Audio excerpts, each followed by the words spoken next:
araw po sa lahat. Tayo po ay namalingki at sumakay sa bangka. Dito ako dumaan kasi gusto ko ma-experience ulit yung dati na sumasakay ng bangka.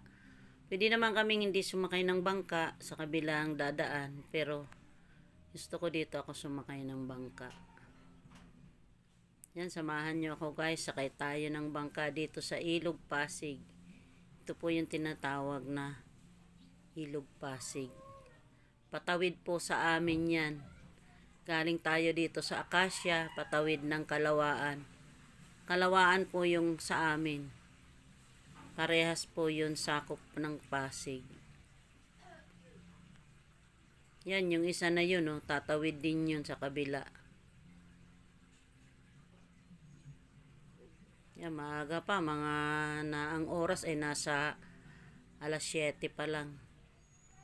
Namalingki tayo sa ilog, ay sa palengke ng Pasig. Thank you very much. Please subscribe.